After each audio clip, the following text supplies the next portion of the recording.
Hello there, guys, and welcome back to my channel. For once again, I say once again, we don't do these that often, but when you think about it, we still do these like 2, 3, 4 times a year. To another UEFA Champions League draw live reaction, this time for the round of 16 of the 2022-2023 season, with Chelsea actually topping the group for once. So the whole draw experience not being as miserable as it has been the last couple of years. So let me just turn this sound off for the time being. That's why I've got an earphone in my head, just so I can actually see the stream on the side and actually get what's happening. Because, well, Chelsea are in a weird position at the moment because we're all miserable after yesterday, let's be honest. It's all doom and gloom. Now, me personally, I'm quite triggered by a lot of the fan base on Twitter, I have to say.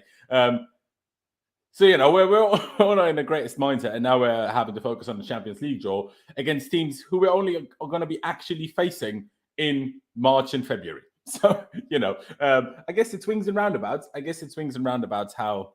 How this one's going to go. Aaron, thank you for joining me, as always, of course. Not easy to find people available at 11 a.m. in the morning on a Monday, I tell you. God knows why UEFA decides to do these draws at this time of day. I don't really understand. As someone said to me, but it's a perfect time for the Asian market. I'm like, fair enough. But, UEFA, it says European in there. So, it's all well and good that it's a great time for the Asian market, but it's a European competition. But, hey, is what it is. Unfortunate that it's at this early hour of the day. But before we get into the draw, because it's UEFA, so they will do a lot of waffling before we get to anything relevant. Why don't we quickly recap on yesterday, mate? Because I haven't spoken to you about it. Like I say, a lot of doom and gloom at the moment. Chelsea obviously losing 1-0 to Arsenal. How do you feel? Like, it really wasn't good. I said this yesterday, obviously we were streaming for ages after the game, and my almost view is how we played after going 1-0 down and how we conceded the 1-0. I'm by far the most annoyed by, because, to start with, okay, we're playing a better, like at the moment, better team, better informed team. We have so many injuries, blah, blah. I get it. You're a bit more cautious, a bit more sensitive, a bit more pragmatic. Tuchel probably would have done the same. But then you go 1-0 down, and I don't even want to call them attempts of scoring, but no, of course, football is for all of us. Yes, football is for all of us, bloody hell. But what I'm trying to say is it's a European market who UEFA try to, what's the word? Broadcast to, first and foremost, I guess, just because, that's what all their sponsorships are about, So 12 o'clock in the morning, 11 o'clock in the morning in the UK, 12 o'clock where it is local in Switzerland. For viewing hours. They don't play Champions League at 12 o'clock midday, do they? They play that at 8 o'clock in the evening. But anyway, back to Chelsea against Arsenal. How we reacted after going 1-0 down, those wannabe attempts of getting goals after, of getting back into the game, that was, to me, the most embarrassing part. But how do you feel, mate? Like, it's the day after. It's not good still, is it? Nah, man. Thank you for having me, firstly. As I told you privately, I was living by the sword and dying by the sword, watching it with a bunch of Arsenal fans, which was really not a wise decision in hindsight because I got clowned for a good half an hour after we conceded. But yeah, it was honestly a shocking performance. You'd think at Stamford Bridge they'd have a little bit of fight about them, but we actually looked at the away team, even though we were playing at home. Like Arsenal were just stringing passes about, having nice bit to play, moving the ball forward. There always seemed to be a lot of space out wide for some reason. They just played a lot better than us, and I get it. In right now, they're the more informed team than us. But when you're at home in a derby like this, you'd think the players would be able to turn up and think, okay, this is our one opportunity. We just lost to Brighton. We got absolutely battered. We need to come back and show a bit of something and bounce back from that defeat and get the win. But honestly, they just lacked so much creativity. I think the way Arsenal were thinking it about, it's like you watch it and you think, why are we unable to do that? What is the thing stopping us from doing that? Because on our day, which doesn't happen very often at the minute, but on our day when we want to, we can play good football, but we're just Absolutely. not seeing it. So it's kind of annoying even more so in the way that we conceded because don't get me wrong, I don't think we deserve to get anything from that game based off of how No. we played. But even to then lose it in the manner that we did, not through like a very clear-cut chance where it's like, okay, fair enough, you could say, you know what, they deserve to score that. It's a corner's whipped in, Havertz somehow misses it at the front post, then it goes past Thiago Silva, and literally Gabriel just touches it in on the line where there's not even anyone standing on the back stick in a Chelsea shirt. You'd think back post on a corner, at least get on the line there. But Cucurella no is one, like just hugging Xhaka. The ball flies yeah, past that him. There's no worry in the I saw world. that on Twitter afterwards, and I thought it was absolutely ridiculous. But it's literally just the most stupid goal to concede, and that is the reason we lost 3 points, which is kind of what annoys me the most. But And that's yeah, the thing, because I think you make a good point. Like, how many times do we play against the top six? Mostly these things happen to us against United, Arsenal, and Spurs. But how often do we play against these ones? Well, we are by far the better team in games, and somehow we don't win anyway, because either they defend well, or we get unlucky, or we just can't score, or the referee screws us over. Like, it's like every now and again, you can't always be the better team. Like, that's how it goes, especially when you're in a situation with the amount of injuries that we have. I mean, I'm not sure about you, and I'm not sure about you people watching, but when I went into the game, I didn't exactly expect us to play Arsenal off the park. I can't lie. So, like, I was expecting us to be dominant at least at times of the game, and that's okay. Like, we are in the position that we're in, and we need to do the best with what we've got at the moment. But we didn't do the best with what we've got at the moment either. Like, you touched on the passing, and obviously they press better and everything, and then better form and better confidence, and confidence is a huge part of football. But when I see some of the way we got the ball, we had the ball with our back four and then Jorginho. As soon as we gave it to Mount or Ruben or any of the front three, the ball was gone immediately. I'm like, why can't any of our players pass? Like, Mount had a pass accuracy of 62%, Jorginho of 67%. To be fair, Ruben's was quite high, but only because he only ever laid it off to Aspie 2 meters next to him. Well, easy to have a good pass completion then. And then you get to Aubameyang, had 8 bloody touches, and for some reason he's getting let off. I don't understand that's the next thing I don't understand. It's like some people were trying to let Lukaku off for it against Palace last year. No, neither of them should be getting let off, because it's ridiculous. But yeah, it's like you said, I don't even know how I want to word it. You know what I mean? Like, that's how gutted I am by how things are going at the moment. But I'm stuck in this mind frame where I'm like, I can't really. Like, I'm annoyed by a lot of the things that Graham Potter does. Like, if you go back on my player rating live streams after a lot of the recent games, I was very, very critical of Graham Potter.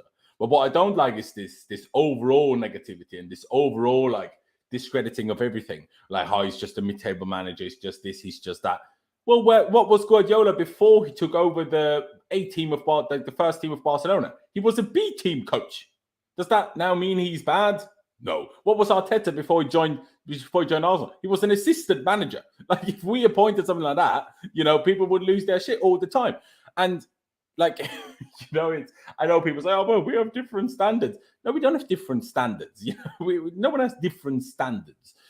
What matters is that we try to get back to winning ways. Yeah, we have different owners now. They will try their own way of getting back to being successful. It is what it is. It's not Bowley's fault. It's not Roman's fault. It's not Tuchel's fault. It's not Potter's fault. It's bloody Putin's fault, if anyone. Like, if you want to blame anyone or anything, blame Vladimir Putin. That's who caused all of this, right? And now we just have to fucking deal with the situation, and people need to stop being negative. Like, literally the amount of negativity, I'm like, you're just making the job more difficult for Potter, for Bowley, for the team. Like, obviously they're playing bad. Don't you think they're fucking aware of that? Do you know what I mean? I'm like, obviously criticize when something is there to criticize. Absolutely. Everyone is entitled to that, number one, and everyone should be doing that, number two.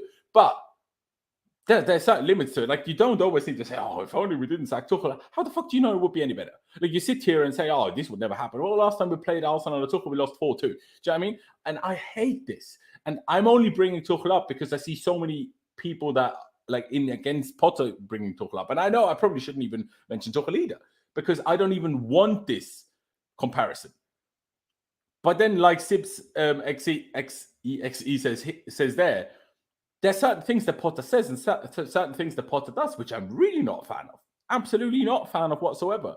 In a sense of, like, they were just a better team and we just need to move on and it happens. I'm like, yeah, but while it's not essentially wrong, you can't have that mentality. You need to be a bit more like, you need to be a bit more like aggressive and on it and everything. So, but again, it still doesn't change the fact that, well, a process does take time. And we changed the manager in September, not to turn our season around like when Tuchel took over from Lampard. We changed the manager because, well, our owners decided they wanted a new manager. What can we do? It's not Potter's fault, that. So let's not use it against Potter. That, again, it's not his fault, is it? I mean, I don't know. almost went off on a tangent there on a topic that's not even really relevant, but that's how you see it, like how much it annoys me at the moment. I'm like, just fucking be like, people need to understand the term supporter. Football is not just about winning. I know Chelsea fans often see it that way, but to me, football is not just about winning. Football is about so much more than winning. If football was only about winning, literally only 5 teams in the world would have fans. Because other than 5 teams in the world, who wins? Bayern win every Bundesliga, PSG win every Liga. Liga. And then in Spain, you have 2 teams, maybe 3 with Atletico every now and again. And in England, for the last few years, you've basically had only City and a bit of Liverpool. And now Liverpool are even worse than us. Do you know what I mean? So, like, if football's only about winning, then no one's fucking happy. Football is not just about winning. But if you find your way of trying to win in the future so miserable, why are you even a football fan? I don't understand. No one can always win. No one. Doesn't matter who you are. No one can always win. Look at Arsenal. Like, they were like the be-all and end-all of English football for decades. Them and Liverpool and United, obviously. And then they were shit for 20 years, basically. Like, nothing for 20 years. Hopefully for longer. And they're just having a good time at the moment. But, past success doesn't buy you anything. Like, you just need to work properly. And now we had new owners. Obviously, it doesn't start from one day to the other. But shouldn't get too caught up in this. Aaron, do you want to quickly touch on this? Because then after that, we definitely need to focus on the Champions League draw. Yeah, I was just going to say, I think a lot of the reactions and stuff that people give are very reactionary in the sense that we need to understand and just come with a mindset of having the patience now, because when the manager's like, not even in the summer when he like has a window to get all the players he wants, he's coming after the window's finished, which is still ridiculous, but coming in after a window's finished and then having to sort of work with players that may not necessarily be his. I'm not saying that's like an excuse for him or anything, because ultimately it's just the way that we're playing football right now. Kind of results that we're getting aren't what we're used to seeing. We don't like to see that, but you get highs and lows in football. It's not always going to be sunshine and rainbows. It's always going to be up and down. Like, unless you're not the top tier of team in your league, then you're not always going to be smiling. So you have to go through the highs and the lows. But I do completely get what you're saying about the stuff that he says, which I just don't.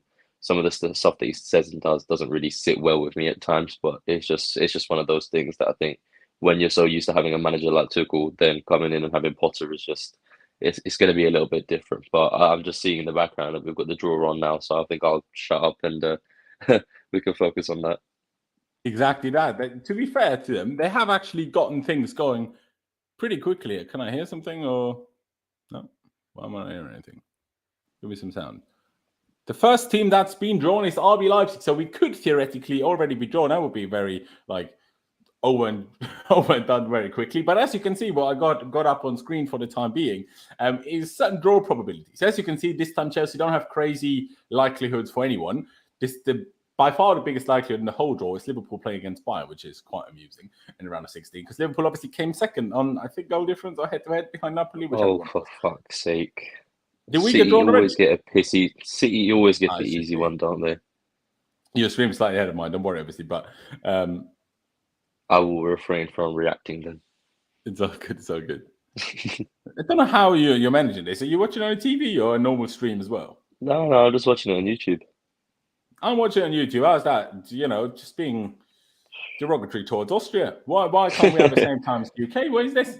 This will be a good one to get. Against Man City is the one that has been drawn first. If I'm not mistaken, I'm pretty sure that they will also draw the quarterfinal. Oh no, they won't. When they draw the quarterfinal, they also draw the. They do the semis and the final. That's it. Yeah. There you go. What I'm trying to find now. This one here would be a nice one to get. I had up for the group stage draw, where UEFA on their website consistently updates. Oh yeah. When you had that stupid advert in the corner. Yeah, exactly that. Exactly, that's what I'm looking for. Draw is live. All right, that one's a very stinky matchup there. That's going to be the shit one of the It's Club Brugge and Benfica. Brugge against Benfica isn't exactly brilliant, is it? To be fair to us, Aaron, if you could just do me a quick favor, if you just want to quickly talk about who you'd like to be drawn against or whatever, because I realized I forgot my drink. So I'll run for a second and be back in 10 seconds later. And you just talk about quickly who you'd like to be drawn against. Liverpool have been drawn first, which is good because we can't play against Liverpool, obviously, because we're from the same country. This is your time to run. Well, I mean, if we're going off our Champions League winning season, I mean, Porto was quite a nice one to get. I remember celebrating that one quite well, and from there it was all good. So, yeah, that'd be a nice one to get again. But Liverpool get Real Madrid, which is going to be another great game. I mean, I remember the games they've had in the past, which have been very good. The season when Liverpool got knocked out by Real Madrid actually was quite a nice one, if I'm not mistaken. But that'll be a very good game to watch. And they're just spinning the balls again, trying to see. Sorry, Liverpool have been drawn against Madrid. That is hilarious. Yes, that's a great game. It's going to be a great game. Oh, this is going to be when you look at the nice probabilities. Where is Liverpool and Madrid? I guess Madrid had the second highest probability for them. I guess the problem was they couldn't place so many. Obviously, the same group. Napoli, Spurs, Chelsea, and City all top in that group. God knows how Tottenham managed to win that group in the end, but hey, it is what it is. That was a mental last day in that group. It was. Well, the whole group was mental, really, when you think about it. Let me take this off the screen for the time being and get the live, updated thing from UEFA up on screen. I'll just, while you do that, I'll keep you updated. AC Milan just drew. Tottenham. No, I've still got the stream there, but just for people to see at the same time.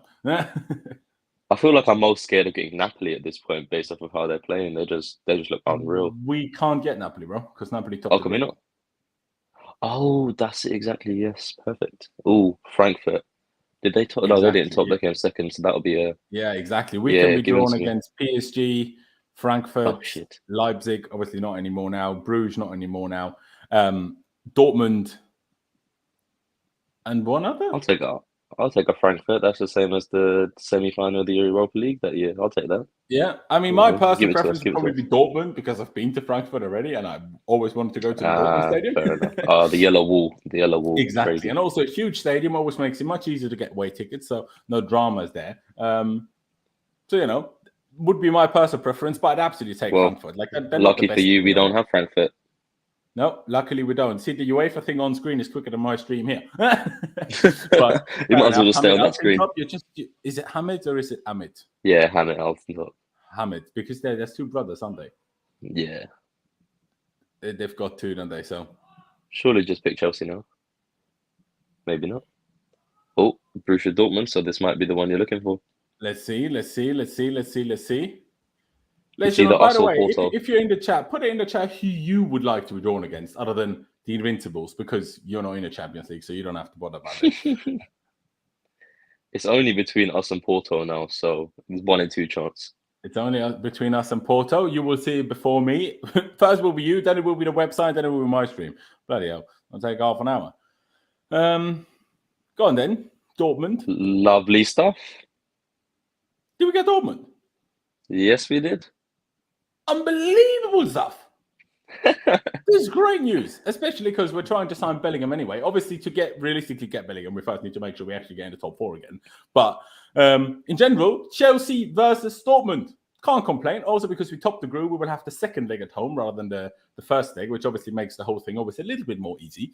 But yeah, can't really complain. Obviously, Bruges would have been arguably easier, although Bruges had a really good group stage. I know they came second in the end, but they had a really good group stage. Oh yeah, Inter was the other team we could have been drawn again. I forgot. So Inter can only play against Porto now. So whoever's left over will play Bayern.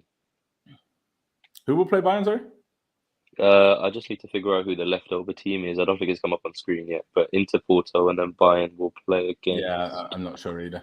But yeah, I didn't really want Inter anyway. Number one, the potential of Lukaku locking us out. PSG. That seems like my worst nightmare. PSG, Bayern. PSG, true. That is funny. How many times Paris and PSG have Paris and Bayern have played each other recently? It's crazy, I feel like. I swear every year they somehow end up playing each other in some round. That's a repeat of the Champions League final from 3 years ago. 2020, yeah, exactly. 2020. Yeah. All right, as you can see, ladies and gentlemen, on screen, the round of 16 draw is done. Like, we're only 20 minutes in this. I was telling everybody, the round of 16 draw is done quick.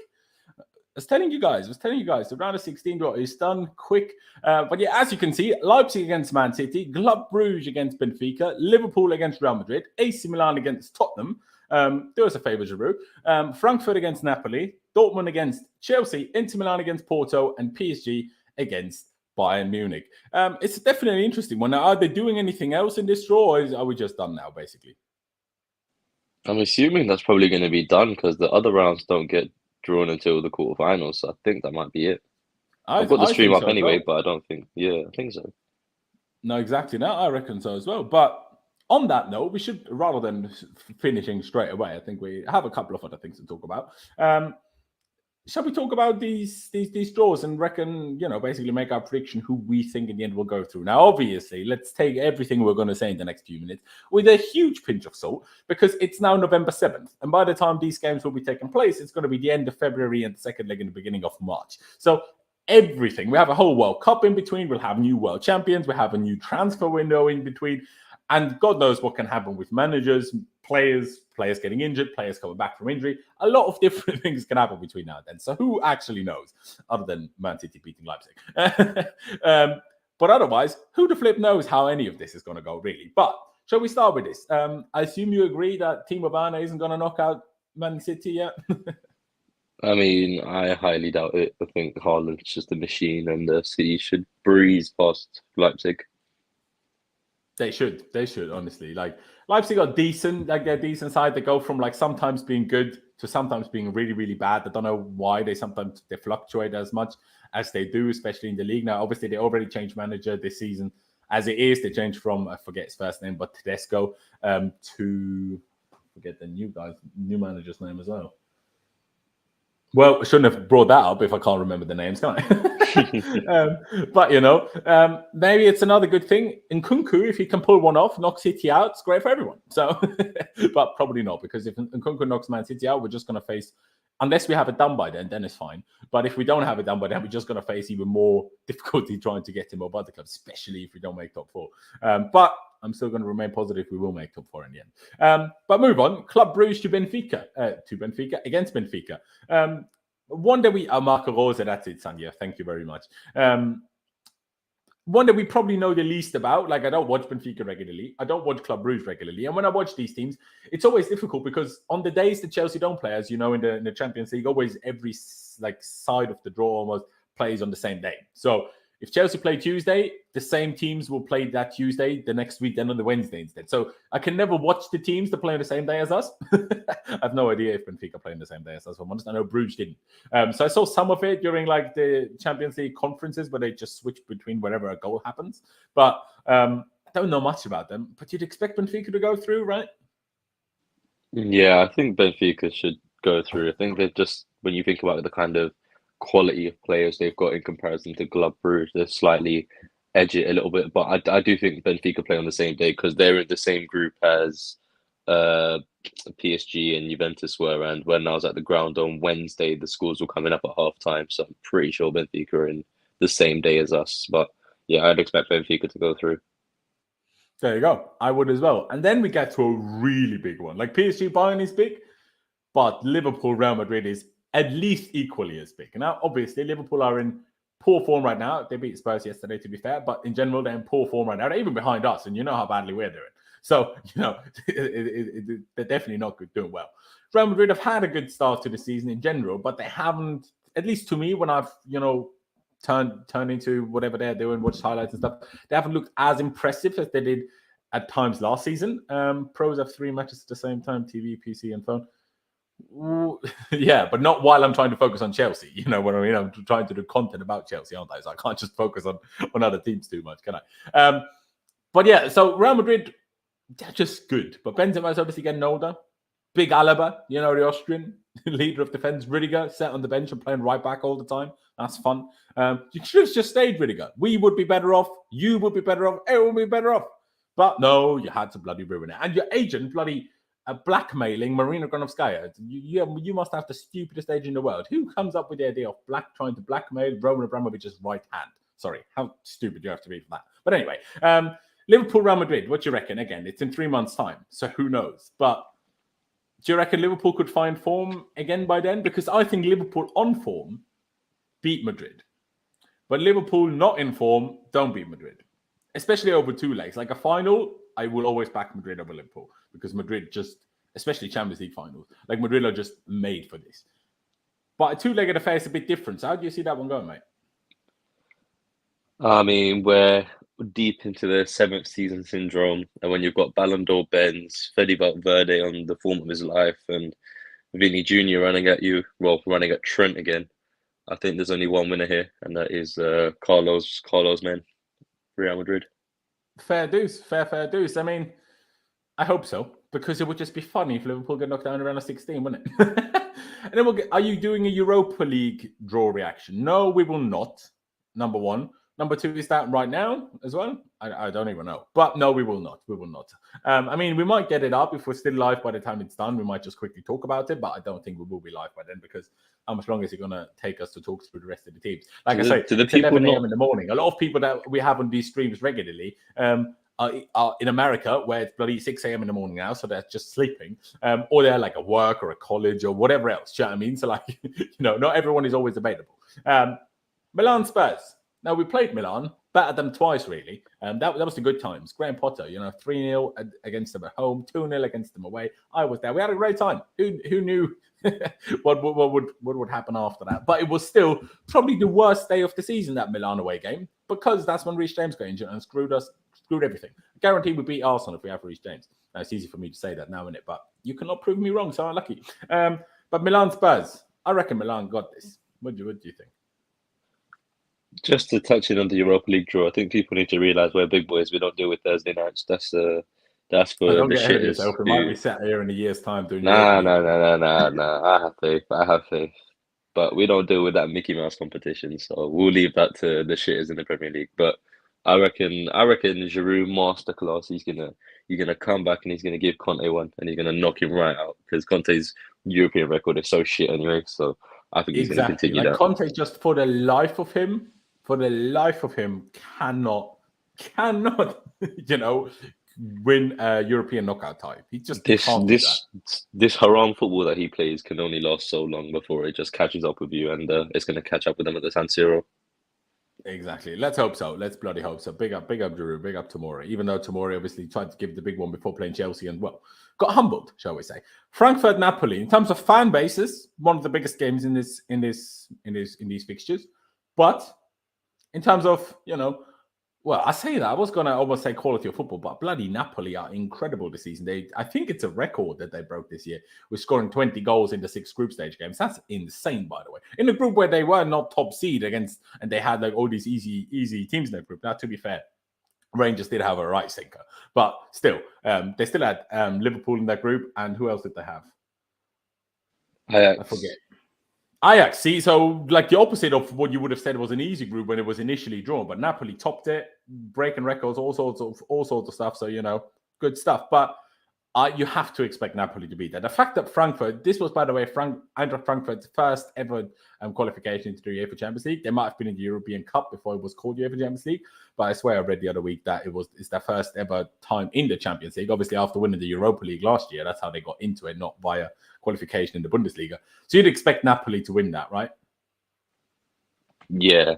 Just quickly, just on the Milan Tottenham, I heard you big up Giroud and Tomori, but I didn't hear you big up Bakayoko, so I was kind of upset about that. But to be fair, Bakayoko never plays for AC Milan. He's just there because they can't get rid of him.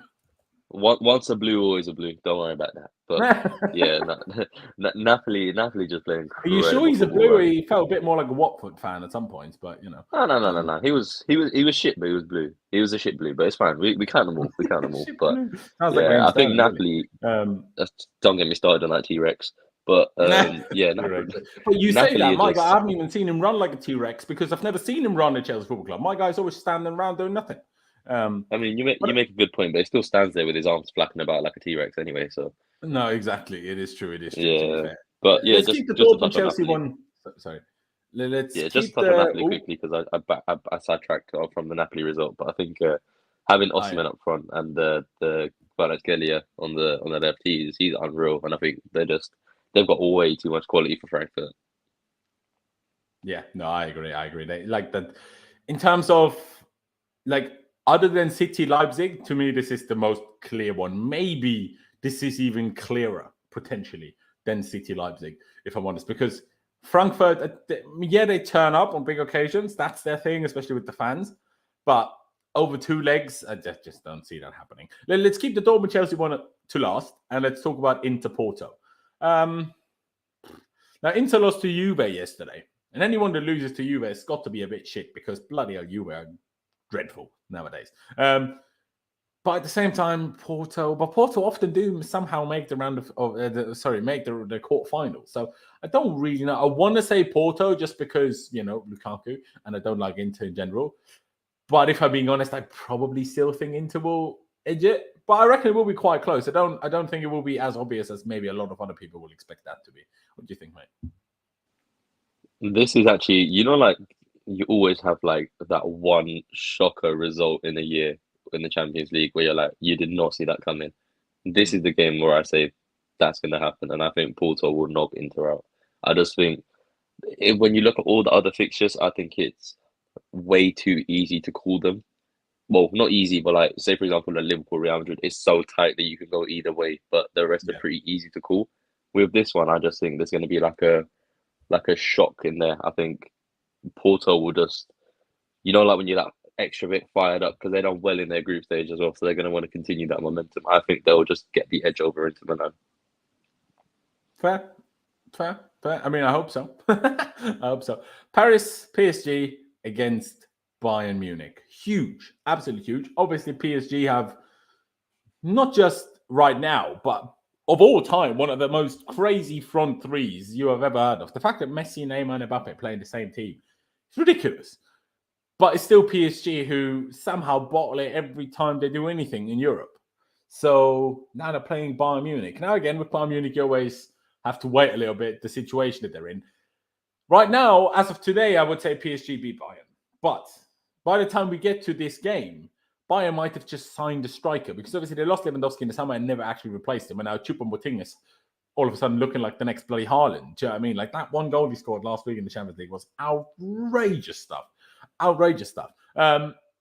But they might just have a proper striker by the time we get to this game. So how do you see that one going? Like it's kind of it's a difficult one because I think a team like Bayern should the draw is done, Ejnaku. What you can see on screen is the finalized draw. When you think about it, like a team like Bayern should kind of be the ideal team for a PSG to face because the more gaps that they're leaving behind the opposition, the easier the Mbappe with the ridiculous pace, Messi, Neymar, and I guess any other players to push up will find that. But at the same time, PSG, I know they have Donnarumma and Ramos and Marquinhos and Kimpembe, who should all be good defenders, but they're somehow still not particularly good defensively on a regular basis. So how do you see that one going, mate? I don't know if you remember, but when we did the group stage draw reactions at the beginning of the year, I said the two finalists would be Bayern Munich and Chelsea. And I'm sticking by that. I say Bayern beat PSG, and my basis is still sticking by PSG that. Chelsea, bloody hell. I'm sticking by it. I don't know. I've got this feeling inside. It's just. I know I'm right. I'm just waiting for it to happen. But it's just PSG have a lot of individual quality, but as a team, they just haven't got it. And in a competition like this, it's all well and good having those individuals who have that quality about them, but you need to be like a unit, especially over 2 games against a team like Bayern Munich, who they have their frailties, like everyone, they have their frailties, but they are still a very good team. And I think they just play with a bit more cohesion and a bit more togetherness and chemistry than PSG do. So I feel like Bayern might nick this one. I don't think it'll be like a very like clear one, like, oh, they're going to blow them out of the water, because you have to remember that front three of PSG is ridiculous. But I think Bayern over 2 legs will just about nick it. Okay. To be interesting, I'll say PSG, I think, because while I totally understand your reasoning, I also think, again, I haven't watched a lot of PSG, and if anything, it's mostly been highlights. But from what I've heard also and what I read about it, is the way Gauthier now plays them is very different to what, Pochettino was doing before. And I think now if you have that kind of front three, and because you're being a bit more pragmatic, playing a back three and stuff, you're therefore making yourself more defensively stable. But still have that front three. Like, think of Chelsea, especially under Thomas Tuchel. We always play the back three, and we were like, how are our 3 attackers who were like Mount, Havertz, and, well, let's say before Sterling, who played all the time before Sterling? I can't even remember. Werner, exactly. Werner. How are those three gonna, do all the attacking and the rest of the team is doing the defending other than when Reece James gets involved, really? But it's a bit different when you do that, but then your front three are Neymar, Messi, and Mbappe. Like, that makes things a lot easier. Like, you can just park the bus and let them three do that thing. I will not have that because the front three of Havertz, Werner, and Mount won a Champions League, but the front three of Messi, Neymar, and Mbappe has not. So I know which is the superior one. It is true. It is true. It absolutely is. But we're not talking about winning the Champions League. Yeah, we want to talk about round of 16, isn't it? When they're not because I getting don't past think it, PSG will win the Champions League. But I don't know. I reckon PSG. But like you say, it's a very close one. It could be either of them. No, you have to remember the history of the PSG. They don't do this. They don't win European comps. This isn't their thing.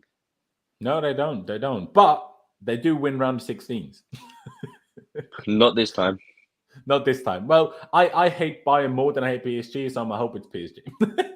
But I obviously dislike both. So, I'll do that one. All right, let's get to the big one for us. Dortmund against Chelsea. Now, Dortmund, let me just, I'll get them up as we talk about it, just to give myself a bit of a better overview of what they've actually been doing so far this season. Let me just get that one up. How do you see that one going? Like, it's out of the ones that we had available, Leipzig, Brugge, Frankfurt, Inter, and PSG, Dortmund are kind of in the middle of the park. Not the easiest, like Frankfurt and Brugge, in my opinion, would have been. Maybe it's similar to Inter, maybe a little. I don't know. These two are very difficult for me to compare. About similar, I would say. And, well, if you go on, on the basis of the Bundesliga table as of right now, Dortmund are fourth, 3 points off Bayern Munich, while Leipzig are currently, bloody hell, where are they at? Oh, sixth. Another 3 points behind that. So not much in between that, but obviously Leipzig had a really poor start to the season and more recently were probably better than Dortmund. I mean, to be fair, their recent run of form doesn't actually look that bad. They just recently beat Frankfurt. But they only drew against Copenhagen. But they did get a draw against Man City. In the end, City finished that group on 14 points, 4 wins, 2 draws, while Dortmund came second on 9 points, 2 wins, 3 draws, 1 defeat. So they only lost one, which obviously was against City away from home. So how does it make you feel? Obviously, they kept City to a draw at home. So Dortmund away will be difficult, for sure. But I still think we got the better of them. Sorry, I just find it crazy how Freiburg and Union Berlin are ahead of Dortmund in the table. I find that nuts, but yeah, I think Union Berlin were top of the league until yesterday. They lost 5-0 yesterday. Second half, they got battered 5-0, and no one understands how that happened. Wait, was it against who did they play yesterday? Was it Leverkusen? Yeah, exactly. Did Hudson-Odoi get any contributions? He didn't score. Let me check if he got an assist. I feel like, knowing Chelsea, had he done, I would have seen about that. Like, knowing Chelsea. Yeah, it would have been all over Twitter, I think. Yeah, that's what I'm saying. Yeah, but sorry, I sidetracked too much. But no problem. No, he didn't get any goal involvement, unfortunately, for him. What a stinker. Fucking hell. But yeah, Dortmund, I didn't play. You have to remember Dortmund came off the bench in the 77th minute. Oh, fair enough. Okay, I can let him slide in. A minute after they scored the 5th goal. So. Oh, well, that tells you all you need to know. As soon as he comes on, they stop scoring. Yeah, but the happy Dortmund birthday, Callum, by the way. It's his 22nd birthday today. Sorry. Hell yeah, I did see Price's tweet. The yellow wall is something that is not to be underestimated because having that kind of support when you're at home is absolutely insane, and I think that will give them a lot of lift playing against a team like Chelsea. So that is going to be definitely a difficult game, but I think when you look at the Dortmund squad now compared to what it used to be, now it lacks a lot more quality. You've obviously got Bellingham, who might be in a blue shirt next season, but you've got Bellingham, who's a great player. You've got a few other players, like off the top of my head, I think all I can think is Anthony Modeste right now, who looks a bit half decent for them. But other than that, I guess Marco Reus when he's fit. Yeah, good. but when he's fit, is good. Marco Reus isn't exactly fit a lot of the time, but it's a difficult one. Thorgan Hazard coming home as well, but yeah, it's Thorgan Hazard is going to be a regular starter nowadays. I mean, yeah, they, like Couture Criminal said, they've got Gio Reyna, so maybe if they knock us out, we've got a new Captain America and Pulisic just absolutely in the mud. Let's hope not, though. Like, not because of Pulisic's sake, but just because of Chelsea. Do you know what I mean? Yeah. And yeah, I mean, someone says, how can you say that we're going to win after we lost 4-1 to Brighton and got battered, even if not on result, but in performance by Arsenal? I see what you're saying. But again, we won't have, well, I say we won't have. Hopefully, Reece James won't be injured again by the time we play it. Obviously, he will be back by then, but he won't be injured again. Even Chilwell should be back by then. He'll come back in late January, early February, so even Chilwell will be back. N'Golo Kante, I mean, Kante, chances are he'll play 2 games once he's back fit and then be injured again. But there's a chance he'll be fit. You know what I mean? So, like, we'll be in a very different situation. We'll be months into playing under Graham Potter. So I bloody hope that we're better than we are right now, because it can't really get worse, can it? So that's the difficult one. If we play Dortmund tomorrow, mate, I would be shitting myself. But thankfully, we're not playing them tomorrow, but in February and March. So I'll back us. But it is a difficult one. And like I say, I hope, Chelsea have a tendency, even if not necessarily on Todd Bowley here, because he's only been here for a couple of months, but have a tendency to buy players that play well against us. So as long as he plays well against us, but we don't get knocked out by him, maybe this whole Bellingham situation is quite good. Remember, Hakim Ziyech, we didn't play Timo Werner. How many? But I feel like there's been loads we played against, and they were like, oh, yeah, he's good. Let's sign him. So, yeah, I don't know. It's a difficult one, but I'm excited. I will try to go to that away game again. I've always wanted to see the yellow ball in person. Like, it's a huge stadium. Like, Dortmund are obviously a big club, but they're not.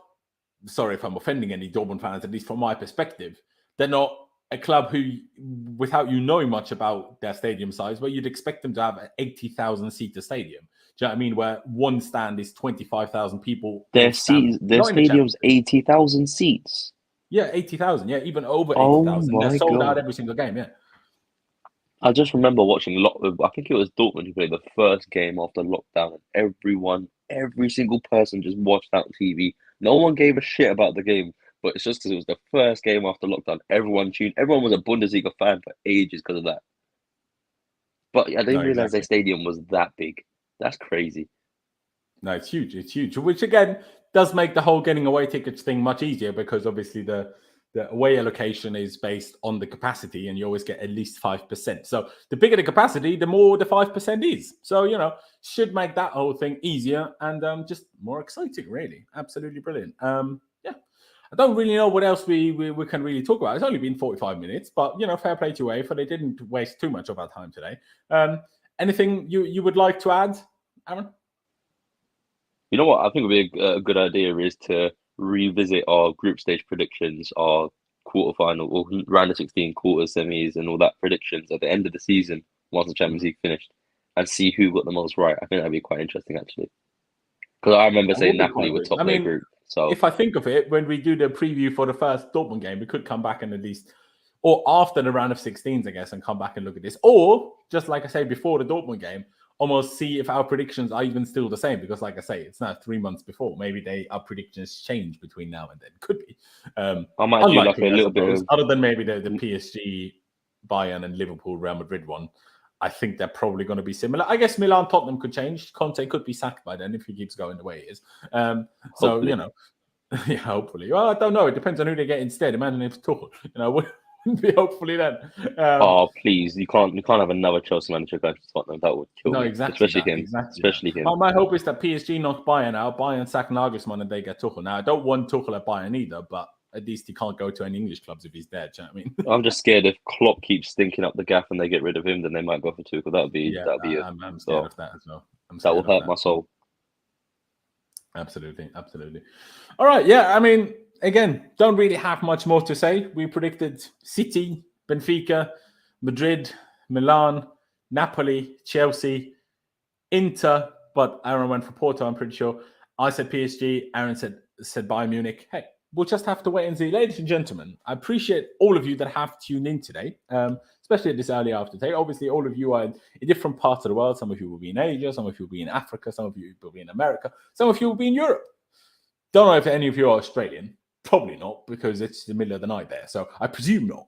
But maybe some of you are Australian even as well. Who knows? But appreciate you all. Subscribe if you haven't already. That'd be massively appreciated. We're on the road to 20,000 subscribers. Hit the like button as well on your way out. Just one click of a button that doesn't cost you any money or any time. But yeah, Aaron, appreciate you for giving me your time, giving us your time, because obviously I'm sure the viewers appreciate it as well. But yeah, thank you guys for watching. Up the Chelsea, upwards and onwards. Let's hope we can beat Dortmund. And I'll see you next time.